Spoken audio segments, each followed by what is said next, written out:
دنیا کی تاریخ کا سب سے مہذب فاتح ہے امریکہ. یہ دنیا کا وہ واحد فاتح ہے جس سے بنیادی انسانی حقوق کی بات کر سکتے ہیں. جو شاخ نازک آشیانہ تھا وہ تو اتنی مضبوطی پہ کھڑا ہوا ہے کہ آپ کا جو خاص ہے ترکیب میں قوم رسول ہاشمی، وہ تو ان کے سامنے ہر سال کاسا گدائی لے کے $1 بلین کی بھیک مانگنے کے لیے جاتا ہے. یعنی ہمیں 2 اسٹیٹ سولوشن کو نہ اپنانے کی جو حماقتیں ہیں وہ تو نظر نہیں آتی. اس کے نتیجے میں سرنگیں بنا کے، غلیلیں اٹھا کر، ارد گرد کے ممالک سے دیسی میزائل بنوا کر، پیراشوٹ سے ملکوں پہ حملہ کر کے ہم یہ سمجھتے ہیں کہ ہم عالمی نظم کو شکست دے دیں گے. اور جو لوگ یہاں پر کھڑے ہو کے آج کہہ رہے تھے کہ ہم تو کہتے ہیں جنگ بندی کبھی نہیں ہونی چاہیے، وہ جائیں لڑے، وہاں پر کیوں نہیں جاتے؟ ہم محکوم ہے دنیا میں، اس محکومی میں جینے کا قرینہ پیدا کرنا. آپ لوگ ریلیجیس ڈیفیٹزم کی بات کر رہے ہیں، آپ اپولوجیٹک ہو گئے نا، آپ کے تہذیبی طور پہ ہم شکست خوردہ قوم ہے، عالمی طاقتوں سے بھی ہار کے، تو جو دنیا کا بنایا ہوا ورلڈ آرڈر ہے اسی کے اندر کمپلیٹ ہو کے بس چپکے چپکے سے وقت نکال لو اور کلمہ بھی پڑھتے رہو بیچ میں دل میں کہیں. تو اسلحہ ان کا، ٹیکنالوجی ان کی، اور ہمارے پاس صرف ریل بنانے کے لیے، لوگوں کے خون گروانے کے لیے. تو ان خوابوں کی دنیا سے باہر نکلے اور ریل ورلڈ کو پہچانے. یہ کوئی بزدلی والا معاملہ نہیں ہے، یہ حقائق والا معاملہ ہے. سیدنا خالد بن ولید رضی اللہ تعالیٰ عنہ اگر میدان جنگ میں تلوار کے ساتھ آتے تھے تو سامنے سے رومن جنرل بھی تلوار کے ساتھ ہی آتا تھا. یہ نہیں تھا کہ اس کے ہاتھ میں کوئی پسٹل تھی، ورنہ وہ تو خالد بن ولید کو قریب بھی نہ لگنے دیتا. آج مجھے بتائیں ہمارے اسلحے کیا اس قابل ہیں کہ ہم ان کو آنکھیں دکھائیں؟ ہمارے پاس F-16 ہے اور اسرائیل کے پاس F-35 ہے. 16 دوری 32 3 بھی جمع کرو تو 35 آتا ہے. F-16 اور وہ F-35 اتنا فرق ہے. اس وقت یورپ اور امریکہ اسرائیل کی پشت کے اوپر کھڑے ہیں اور ہمارے معاملات صرف دعاؤں تک ہی ہو سکتے ہیں یا زیادہ سے زیادہ ہم کوئی مذمتی قرارداد پیش کر سکتے ہیں. This is a conflict where whatever you do, you will be either arrested or damned or condemned or going out of the Sharia, because we have certain rules that we have to follow in Sharia. Our hands are tied, but what we can do that no one can stop us is to make dua, a lot of dua. And seriously, all those who complain, if you ask them, do you pray Fajr on time? A lot of them say no. Do you pray Tahajjud? To make dua to Allah Azza wa Jal and to grant our brothers and sisters victory? And they say no. So what do you want to do? So we want to demonstrate, we want to protest, we want to do this, we want to do that. All of this is un-Islamic. Now this definitely does not go well down the throat of many Muslims. And unfortunately those many Muslims have zero knowledge. So whether they like it or not, they're not speaking from the perspective of Sharia. They're just following their whims and desires. What the hell is Sharia? Astaghfirullah. What are you saying, guys? So, no, we want to honor our brothers and sisters. By doing what? By adding fuel to the fire? By incriminating Islam and tarnishing its reputation? Make dua.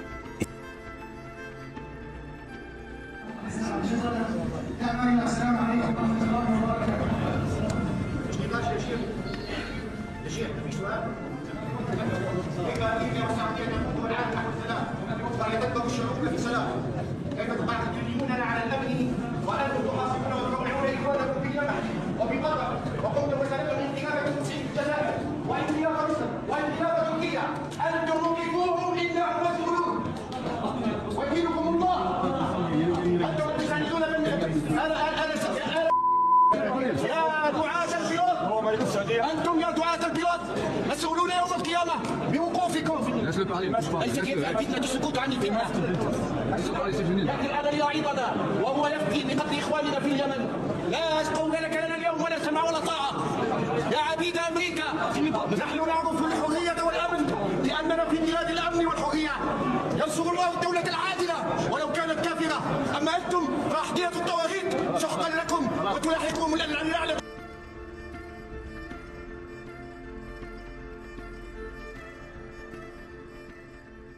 جی میرا سوال یہ ہے کہ ہم لوگ اتنا زیادہ ڈرتے کیوں ہیں؟ آخر کیا وجہ ہے اس کی؟ ہم اگر باہر دیکھیں فارن کنٹریز میں تو وہ اپنی کاز کے لیے پروٹیسٹ کرتے ہیں اور ریلیز وغیرہ بھی نکالتے ہیں اور ان کے خلاف ایکشن ہوتا ہے، لیکن وہ پھر اپنی کاز کے لیے کھڑے ہو جاتے ہیں. لیکن ہم یہاں دیکھتے ہیں کہ ہمیں لیڈرز، ہمارے اسکالرز ہو گئے، ہمارے ارد گرد کے لوگ جو ہیں وہ ہمیں ڈراتے ہیں کہ یہ نہیں کرنا تو یہ ہو جائے گا، اگر تم نے یہ کیا تمہارے ساتھ یہ ہو جائے گا. تو آخر یہ وجہ کیا ہے کہ ہم اتنا ڈرتے کیوں ہیں اور اس کو ہم اوور کم کس طرح کریں؟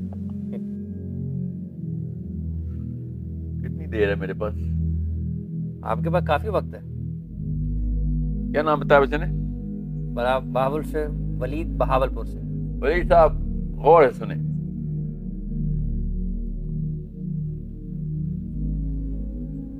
اسلام جو ہے نا وہ ڈیتھ سے سٹارٹ ہوتا ہے. ڈیتھ سے، یہ واحد فلسفہ ہے جو ڈیتھ سے سٹارٹ ہوتا ہے. غور سے سمجھیں، موت سے.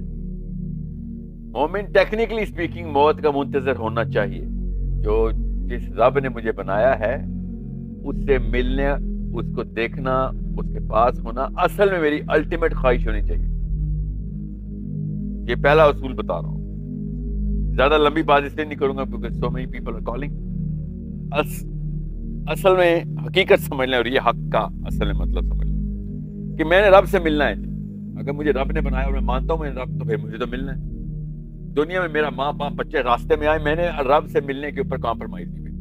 دیٹ از دا وہ ہستی ہے جس نے مجھے بھی ماں باپ بچے دیے ہیں. میرے ماں باپ بھی بچے مجھے میرے رب سے عزیز تو نہیں ہو سکتے. نبی اسلام نے فرمایا کہ تم تب تک مومن ہو ہی نہیں سکتے جب تک اللہ اور اس کے رسول کو اپنی کسی بھی چیز اس میں باقاعدہ بتایا ہے اپنے ماں باپ بیوی بچے مال دولت سے زیادہ عزیز نہ رکھو. اس کے پیچھے ایک بہت بڑی ایک پورا سیلاب ہے فلسفے کا. یہ کوئی عام سی بات نہیں ہے. غور سمجھیں.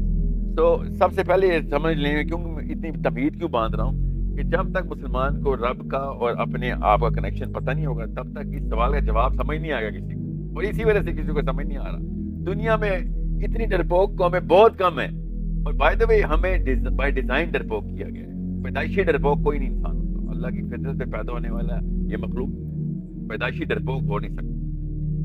تو ہمیں ڈرپوک کیا گیا, اور ہمیں ڈرپوک کرنے کے پیچھے 3 میجر چال باز لوگ اور سمجھو کی شکلیں آپ کے سامنے آنی چاہیے. آپ نے سوال اس لیے کیا, سوال ایسا کیا مجھے اسی طریقے سے بتانا پڑے گا. آپ ٹی وی پہ دیکھیں تو آپ کو سب سے پہلے ایک ڈیفیٹڈ سائیکالوجسٹ کا ایک مفسر ملتا ہے. وہ جس بھی کیٹیگری سے, وہ لبرل ہو تو گورنمنٹ یونیورسٹیز میں ہوگا, سیکولر ہو تو سیکولر لبرل ہو تو وہ, اگر کنزرویٹو ہو تو وہ مولوی صاحب ہوں گے, عالم ہوں گے. وہ ایک ہی جملہ آپ کے سامنے بولیں گے. کوئی بھی ہو سکتا ہے, could be your father, could be your cousins, could be anybody. اور سمجھیں اس بات کو, اور امیاں اسپیشلی سنیں اس بات کو کہ ہم اس وقت غلام اور مفتوح ہوئے ہوئے, وہ ہمارے آقا ہیں. ان کے پاس آئرن ڈومز ہیں, ان کے پاس F-35 ہے, ان کے پاس مگز, ان کے پاس پتہ نہیں کیا کیا ہے. ہم ان کا مقابلہ نہیں کر سکتے. یہ جملہ غور سے یاد کریں. کون کون بولتا ہے یہ جملہ؟ شکلیں سامنے لے کے آئیں. جب آپ کے بڑے اس طرح کے جملے بولنا شروع کریں, یا پھر یہ خوابوں کی دنیا سے باہر آؤ, ٹھیک ہے, میں جان کے آپ کے سامنے آپ پچھلی نسلوں کے نام نہیں لے رہا ہوں, یہ پچھلی نسلوں کے جملے ہیں. یہ خواب بیچنا بند کرو, حقیقت کے اندر آؤ, ہم بالکل زمین پہ ہیں, ہمیں ماننا پڑے گا ان کے پاس زیادہ بڑی طاقت ہے. یہ ڈیفیٹڈ سائیکالوجسٹ آتے ہیں, ان کو پتہ ہی نہیں ہوتا بیسیکلی ان کے بیک گراؤنڈ کو.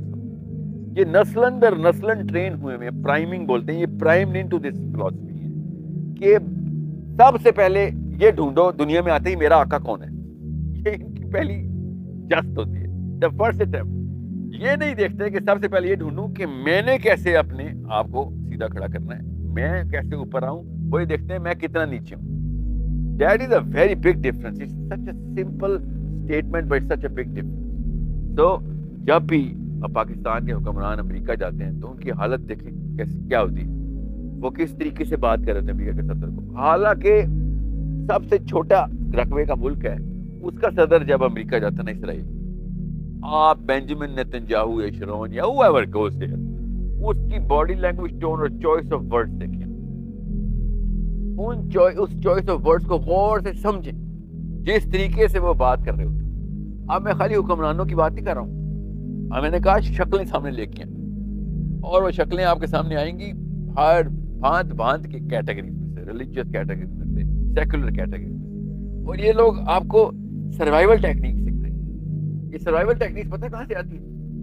یہ 3 الگ الگ قسمیں ہوتی ہیں. ایک لو سوشیو اکنامک کلاس ایک قسم ہوتی ہے جو بیچارے بہت غریب رہ جاتے ہیں ان کی, یا پھر نسلن در نسل غلام کی, جو کہ عرب کے زمانے میں نہیں غلام ہوتے تھے, جو غلام کی سائیکالوجی ہوتی تھی.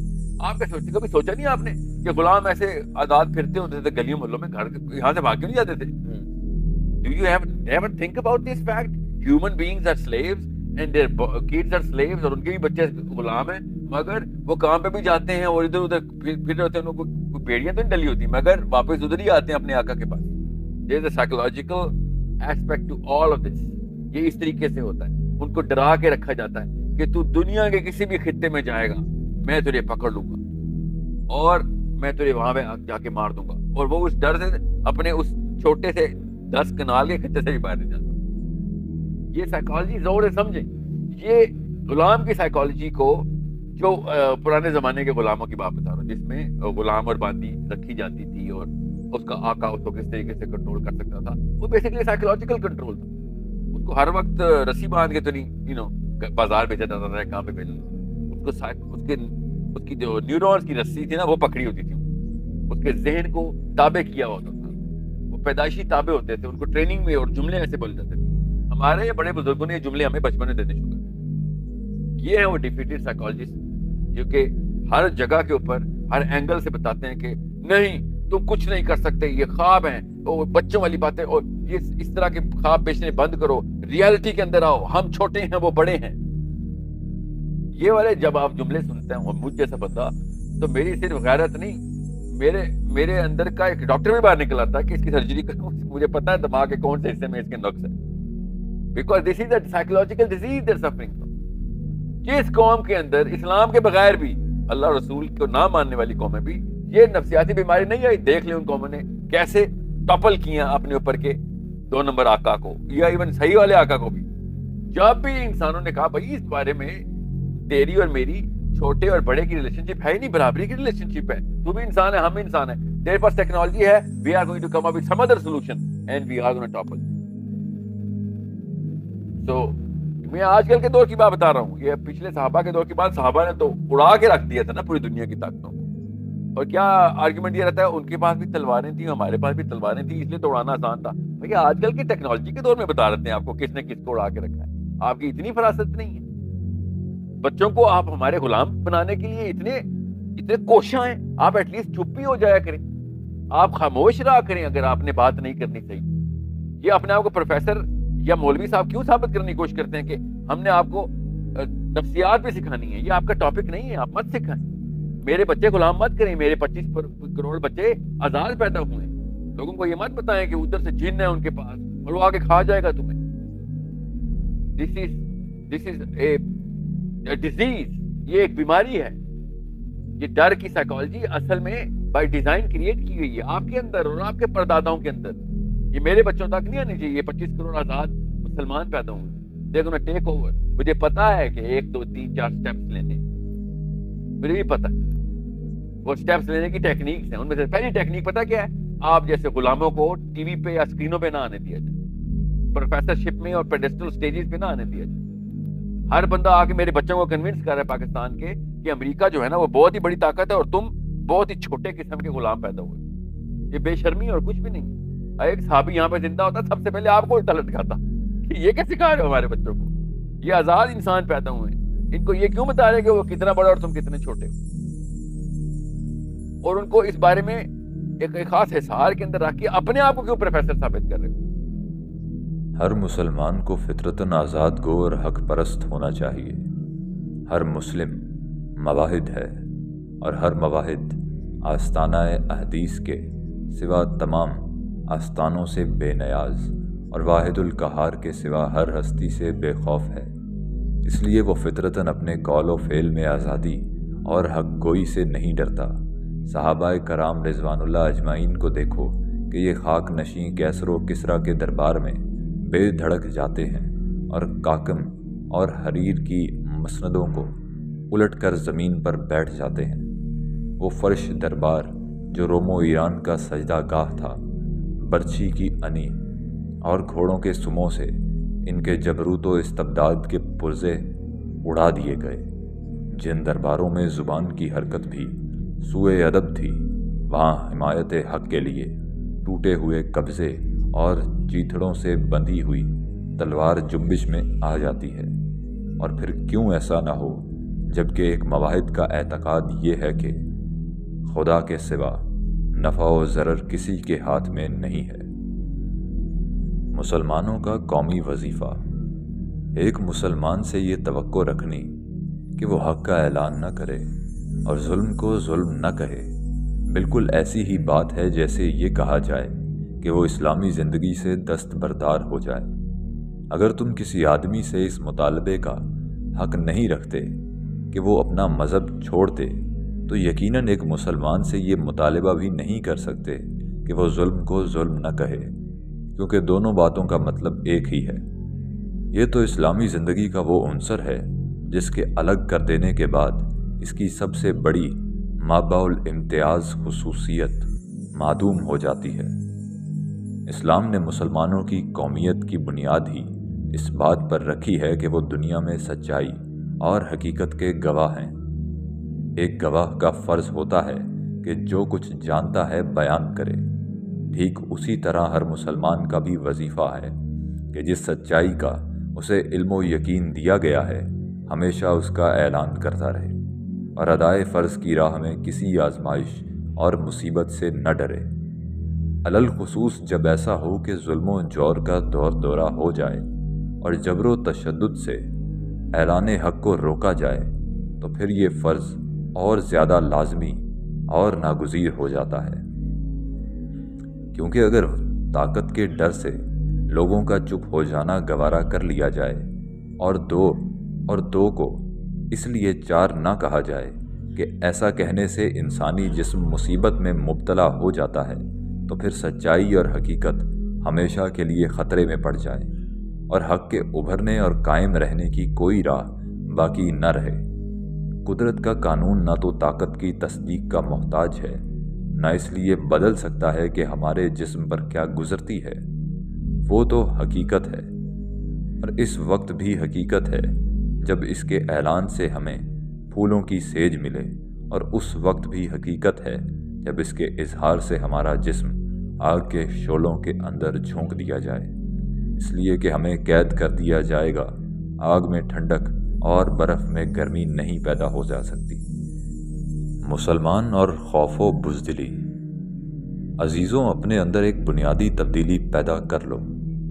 جس طرح آج سے کچھ عرصہ پہلے تمہارا جوش و خروش بیجا تھا، اسی طرح آج تمہارا یہ خوف و ہراس بھی بیجا ہے۔ مسلمان اور بزدلی یا مسلمان اور اشتعال ایک جگہ جمع نہیں ہو سکتے۔ سچے مسلمان کو نہ تو کوئی طمع ہلا سکتی ہے اور نہ کوئی خوف ڈرا سکتا ہے۔ جو خدا پر ایمان لائے اور اس پر جم گئے تو پھر ان کے لیے نہ تو کسی کا ڈر ہے اور نہ کوئی غم۔ اس وقت مسلمان چل نہیں رہے، بہہ رہے ہیں۔ بعض وجوہ کی بنا پر مسلمانوں نے دوڑنا سیکھا ہے یا بہنا، وہ چلنا جانتے ہی نہیں۔ جب قومیں اعتماد نفس سے محروم ہو جاتی ہیں، یعنی انہیں عرفان نفس اور تعین ذات کا احساس نہیں رہتا، تو پھر ان میں یمین و یسار کا تذبذب پیدا ہوتا ہے اور ان کا دماغ خطرے ڈھالنے لگتا ہے۔ تب وہ مفروضوں سے ہراساں ہوتی ہیں۔ قوموں کی معنوی زندگی کا انحصار تعداد پر نہیں، اس کا مدار استقامت اور ایمان و سیرت و عمل پر ہے۔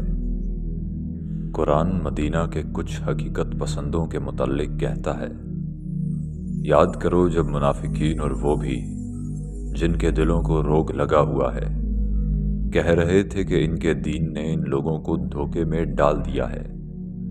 درا حال یہ کہ جو لوگ اللہ پر بھروسہ رکھتے ہیں اللہ ضرور ان کی مدد کرتا ہے، اس لیے کہ اللہ زبردست ہے، وہ بڑی حکمت والا ہے۔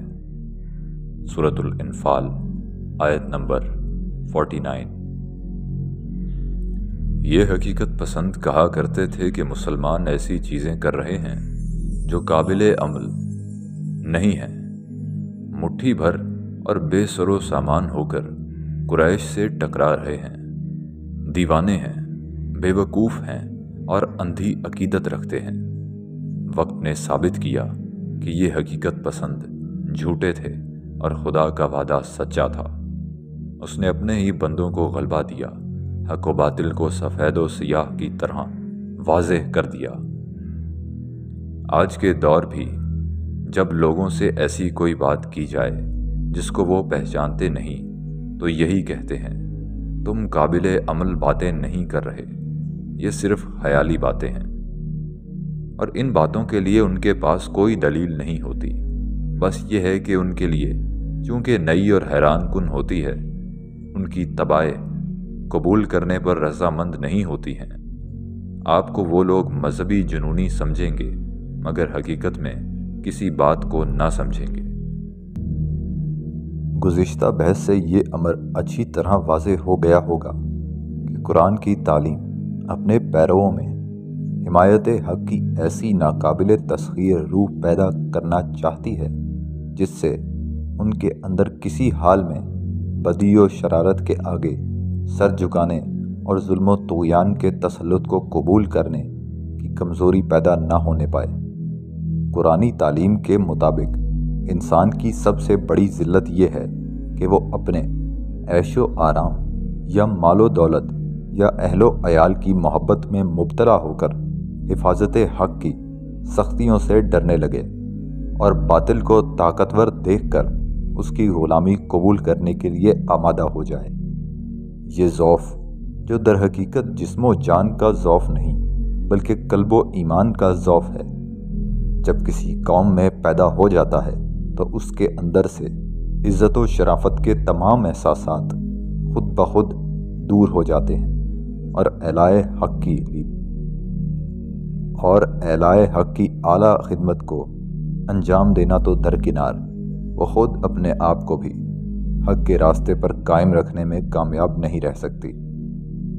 جسم کی غلامی کو لوگ سمجھتے ہیں کہ اس کی بندشیں صرف اوپر ہی اوپر رہتی ہیں اور قلب و روح تک ان کا اثر نہیں پہنچتا، مگر حقیقت یہ ہے کہ جسم کے غلام ہونے سے پہلے روح غلام ہو چکتی ہے، اور جسم غلامی کا غیرت شکن اور ذلت انگیز لباس پہنتا ہی اس وقت ہے جب روح غیرت و حمیت کے جوہر سے عاری ہو جاتی ہے اور عزت و شرافت کا احساس اس سے رخصت ہو چکا ہوتا ہے۔ بس جو قوم اپنی کمزوری و بزدلی کے باعث اپنے حقوق کے تحفظ میں کوتاہی برتتی ہے اور شرارت کو طاقتور دیکھ کر اس کی اطاعت پر آمادہ ہو جاتی ہے، اس میں یہ قوت کبھی باقی نہیں رہتی اور رہ بھی نہیں سکتی کہ اپنے شعائر، اپنے آداب، اپنے قوانین اور اپنے دینی و اخلاقی اصولوں پر سختی سے قائم رہے اور اپنے اجتماعی نظام کو ٹوٹنے نہ دے۔ پھر جب کہ حق اور باطل دونوں باہم ضد ہیں اور ایک جگہ جمع نہیں ہو سکتے، تو یہ کیوں کر ممکن ہے کہ ایک قوم باطل کی غلامی قبول کرنے کے بعد بھی حق کی بندگی پر قائم رہے اور ایک سے ابدیت کا رشتہ جوڑ کر دوسرے کے رشتہ ابدیت کو ٹوٹنے سے محفوظ رکھے۔ حق کی فطرت تو یکتائی پسند ہے، وہ باطل کو اپنا سہیم و شریک بنا کر کبھی ایسی تقسیم نہیں کر سکتا کہ آدھا میرا ہے اور آدھا تیرا۔ اس لیے جس کسی کو اس کی بندگی کرنی ہو اسے باطل کی بندگی چھوڑنی پڑے گی اور اپنی گردن کو دوسری تمام بندگیوں کے طوق و زنجیر سے خالی رکھنا پڑے گا۔ قرآن جو در حقیقت صحیفہ فطرت ہے، فطرت کے اس راز کو پوری طرح ملحوظ رکھتا ہے۔ اسی بنا پر اس نے انسان کو صرف دو راہیں بتائی ہیں، یا موت یا شرف۔ زندگی بے شرف کی تیسری راہ اس نے نہیں بتائی، چاہے اس کے بدنصیب پیرووں نے اپنے ایمان کی کمزوری اور حوصلے کی پستی سے اس کو خود اختیار کر لیا ہو۔ وہ تو اس زندگی کو ذلت و مسکنت قرار دیتا ہے، اللہ کے غضب سے تعبیر کرتا ہے، اسے ان قوموں کی خصوصیت بتاتا ہے جو اپنی بزدلی اور خشیت ما سوا اللہ کے باعث اپنے تئیں قہر الہی کا مستوجب بنا لیتی ہیں اور اس کی زبان میں اس ذلیل زندگی کو اختیار کر لینا اپنے اوپر ظلم کرنا ہے۔ قرآن نے ایسے لوگوں کو جو اس زندگی پر راضی ہو جائیں خسرانے اور نامرادی کی یہ وعید سنائی ہے۔ جن لوگوں کی روحوں کو فرشتوں نے اس حال میں قبض کیا کہ وہ خود اپنے نفس پر ظلم کر رہے تھے، تو انہوں نے ان سے پوچھا کہ تم یہ کس حال میں جی رہے تھے؟ انہوں نے کہا ہم زمین میں کمزور تھے۔ فرشتوں نے کہا کیا اللہ کی زمین وسیع نہ تھی کہ تم اس جگہ کو چھوڑ کر نکل جاتے؟ ایسے لوگوں کا ٹھکانہ جہنم ہے اور وہ بہت ہی بری جائے قرار ہے۔ سورۃ النساء آیت نمبر 97۔ غور کرو کہ یہ غیرت ملی کی کیسی روشن تعلیم ہے۔ اپنے آپ کو کمزور سمجھ کر غیر حق کی اطاعت پر راضی ہو جانے والوں کو اپنے اوپر آپ ظلم کرنے والا کہا جا رہا ہے۔ ان سے پوچھا جاتا ہے کہ تم نے یہ ذلت کیوں قبول کی؟ وہ کمزوری و ضعف کا عذر پیش کرتے ہیں تو قبول نہیں ہوتا۔ جواب ملتا ہے کہ اگر تم کمزور ہی تھے تو اس ذلت کے قبول کرنے سے بہتر تھا کہ گھر چھوڑ کر نکل جاتے اور کسی ایسی جگہ جا رہتے جہاں اپنے ضمیر و ایمان کے خلاف زندگی بسر کرنے کی مجبوری نہ ہوتی۔ تن کے آرام و آسائش کی خاطر بندگی باطل کی ذلت کیوں گوارا کر لی؟ آخر اسی جرم کی پاداش میں انہیں ذلت و نامرادی کے اس گڑھے کی طرف پھینک دیا جاتا ہے جس کا نام جہنم ہے، اور یقیناً اس سے زیادہ بری جائے بازگشت اور کوئی نہیں ہے۔ خوف اور طمع دو گاٹیاں جہاں توحید پر چھری چلتی، ایک محض کہتا رہتا میں اللہ کو مانتا ہوں، ڈراوا آیا ڈر گیا، توحید ختم ہو، لالچ ملا چھوڑ گیا، بک گئے لوگ، ضمیر دے اتنے فروخت کرتے، اپنا علم بیچ دیا، کرم بیچ دیا، بیچ رہے ہیں لوگ، روز کارم دیکھ رہے ہیں، بے ایمان ہو گئے، پڑھے لکھے بک جاتے، وہ اس کو دانائی سمجھتے ہیں کہ وقت کا ساتھ دو زمینی حقائق کا۔ اب دین چیختا رہتا ہے کہ مسلط پسندی شرک ہے، نہ دیکھو کہ حالات کیا ہے، حق کا ساتھ، مگر حق کا ساتھ نہیں دیتے، طاقت کا دیتے، طاقت کس؟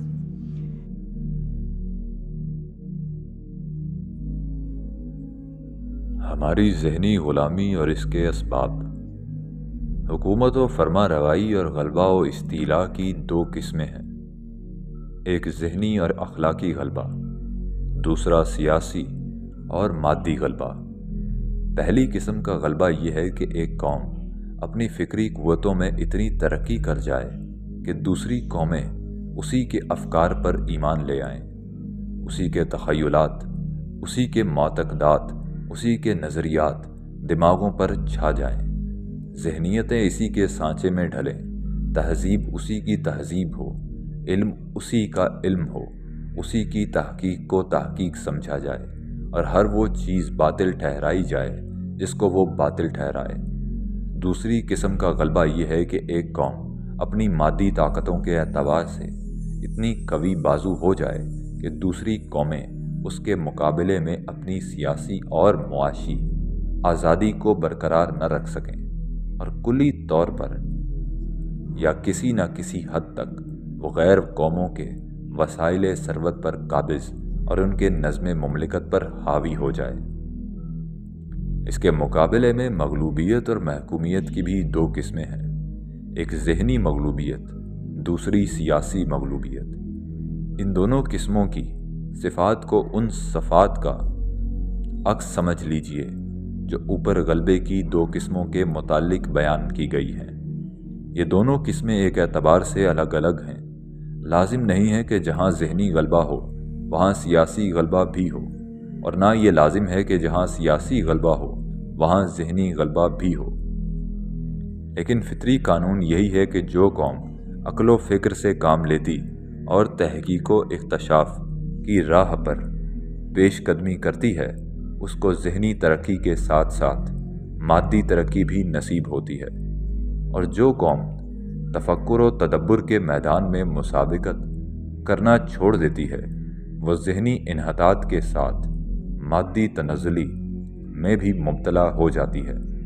پھر چونکہ غلبہ نتیجہ ہے قوت کا اور مغلوبیت نتیجہ ہے کمزوری کا، اس لیے ذہنی و مادی حیثیت سے درماندہ اور ضعیف قومیں اپنی درماندگی اور ضعف میں جس قدر ترقی کرتی جاتی ہیں اسی قدر وہ غلامی اور محکومیت کے لیے مستعد ہوتی چلی جاتی ہیں، اور طاقتور ذہنی اور مادی دونوں حیثیتوں سے طاقتور قومیں ان کے دماغ اور ان کے جسم دونوں پر حکمراں ہو جاتی ہیں۔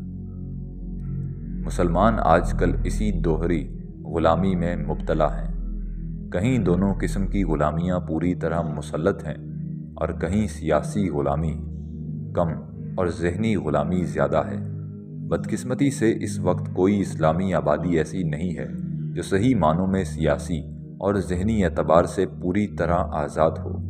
جہاں ان کو سیاسی استقلال اور خود اختیاری حاصل بھی ہے وہاں وہ ذہنی غلامی سے آزاد نہیں ہیں۔ ان کے مدرسے، ان کے دفتر، ان کے بازار، ان کی انجمنیں، ان کے گھر، حتیٰ کہ ان کے جسم تک اپنی زبان حال سے شہادت دے رہے ہیں کہ ان پر مغرب کی تہذیب، مغرب کے افکار، مغرب کے علوم و فنون حکمران ہیں۔ وہ مغرب کے دماغ سے سوچتے ہیں، مغرب کی آنکھوں سے دیکھتے ہیں، مغرب کی بنائی ہوئی راہوں پر چلتے ہیں، خواہ ان کو اس کا شعور ہو یا نہ ہو۔ بہر صورت یہ مفروضہ ان کے دماغوں پر مسلط ہے کہ حق وہ ہے جس کو مغرب حق سمجھتا ہے، اور باطل وہ ہے جس کو مغرب نے باطل قرار دیا ہے۔ حق صداقت، تہذیب، اخلاق، انسانیت، شائستگی، ہر ایک کا معیار ان کے نزدیک وہی ہے جو مغرب نے مقرر کر رکھا ہے۔ اپنے دین و ایمان، اپنے افکار و خیالات، اپنی تہذیب و شائستگی، اپنے اخلاق و آداب، سب کو وہ اسی معیار پر جانچتے ہیں۔ جو چیز اس معیار پر پوری اترتی ہے اسے درست سمجھتے ہیں، مطمئن ہوتے ہیں، فخر کرتے ہیں کہ ہماری فلاں چیز مغرب کے معیار پر پوری اتر آئی، اور جو چیز اس معیار پر پوری نہیں اترتی اسے شعوری یا غیر شعوری طور پر غلط مان لیتے ہیں۔ کوئی اعلانیہ اس کو ٹھکرا دیتا ہے، کوئی دل میں گھٹتا ہے اور کوشش کرتا ہے کہ کسی نہ کسی طرح کھینچ تان کر اسے مغربی معیار کے مطابق کر دے۔ تعلیم کا اثر۔ انہوں نے اپنی تعلیم ہم پر مسلط کی، اور اس طرح مسلط کی کہ رزق کی کنجیاں ہی لے کر اپنی تعلیم گاہوں کے دروازوں پر لٹکا دیں، جس کے معنی یہ تھے کہ اب یہاں رزق وہی پائے گا جو یہ تعلیم حاصل کرے گا۔ اس دباؤ میں آ کر ہماری ہر نسل کے بعد دوسری نسل پہلے سے بڑھ چڑھ کر ان تعلیم گاہوں کی طرف گئی، اور وہاں وہ سارے ہی نظریات اور عملیات سیکھے جن کی روح اور شکل بالکل ہماری تہذیب کی ضد تھی۔ اگرچہ کھلا کافر تو وہ ہم میں سے 1/1,00,000 کو بھی نہ بنا سکے، مگر فکر و نظر اور ذوق و وجدان اور سیرت و کردار میں ٹھیٹھ مسلمان انہوں نے شاید 2% کو بھی نہ رہنے دیا۔ یہ سب سے بڑا نقصان تھا جو انہوں نے ہم کو پہنچایا، کیونکہ اس نے ہمارے دلوں اور دماغوں میں ہماری تہذیب کی جڑوں ہی کو خشک کر دیا، اور ایک دوسری مخالف تہذیب کی جڑیں ان میں پیوست کر دیں۔ معاشی نظام کا اثر۔ انہوں نے اپنا معاشی نظام اپنے معاشی فلسفے اور نظریات سمیت ہم پر مسلط کیا، اور اس طرح مسلط کیا کہ رزق کے دروازے بس اسی شخص کے لیے کھل سکتے تھے جو اس معاشی نظام کے اصول اختیار کرے۔ اس چیز نے پہلے ہم کو حرام خور بنایا، پھر رفتہ رفتہ ہمارے ذہنوں سے حرام و حلال کی تمیز مٹائی، اور پھر نوبت یہاں تک پہنچی کہ ہم میں سے ایک کثیر تعداد کو اسلام کی ان تعلیمات پر اعتقاد نہ رہا جو ان بہت سے طریقوں کو حرام قرار دیتی تھی، جنہیں مغرب کے قائم کیے ہوئے معاشی نظام نے حلال ٹھہرا رکھا ہے۔ قانون کا اثر۔ انہوں نے اپنے قوانین ہم پر مسلط کیے، اور ان سے صرف عملاً ہی ہمارے نظام تمدن و معاشرت کی شکل و صورت کو تبدیل نہ کیا، بلکہ ہمارے اجتماعی تصورات اور ہمارے قانونی نظریات کو بھی بہت کچھ بدل ڈالا۔ جو شخص قانون کے متعلق کچھ بھی واقفیت رکھتا ہے وہ اس بات کو جانتا ہے کہ اخلاق اور معاشرے سے اس کا نہایت گہرا تعلق ہے۔ انسان جب کبھی کوئی قانون بناتا ہے اس کے پیچھے لازماً اخلاق اور معاشرت اور تمدن کا کوئی خاص نقشہ ہوتا ہے جس پر وہ انسانی زندگی کو ڈھالنا چاہتا ہے۔ اس طرح جب وہ کسی قانون کو منسوخ کرتا ہے تو گویا اس اخلاقی نظریے اور اس تمدنی فلسفے کو منسوخ کرتا ہے جس پر پچھلا قانون مبنی تھا، اور زندگی کے اس نقشے کو بدلتا ہے جو اس قانون سے بنا تھا۔ بس جب ہمارے انگریز حکمران نے یہاں آ کر ان تمام شرعی قوانین کو منسوخ کیا جو اس ملک میں رائج تھے، تو ان کی جگہ اپنے قوانین نافذ کیے، تو اس کے معنی صرف اس قدر نہ تھے کہ ایک قانون کی جگہ دوسرا قانون جاری ہوا، بلکہ اس کے معنی یہ تھے کہ ایک نظام اخلاق اور نظام تمدن پر خط نسخ پھیرا گیا، اور اس کی جگہ دوسرے نظام اخلاق و تمدن کی داغ بیل ڈالی گئی۔ اس تغیر و تبدل کو مستحکم کرنے کے لیے انہوں نے یہاں کے لاء کالجوں میں اپنی قانونی تعلیم رائج کی، جس نے دماغوں میں یہ خیال بٹھا دیا کہ پچھلا قانون ایک دقیانوسی قانون تھا جو زمانہ جدید کی ایک سوسائٹی کے لیے کسی طرح موزون نہیں، اور یہ نیا طرز قانون سازی اپنے اصول و نظریات سمیت زیادہ صحیح اور زیادہ ترقی یافتہ ہے۔ اتنا ہی نہیں بلکہ انہوں نے ہمارے اس بنیادی عقیدے تک کو متزلزل کر دیا کہ قانون سازی کے اختیارات اللہ تعالیٰ کے لیے خاص ہیں،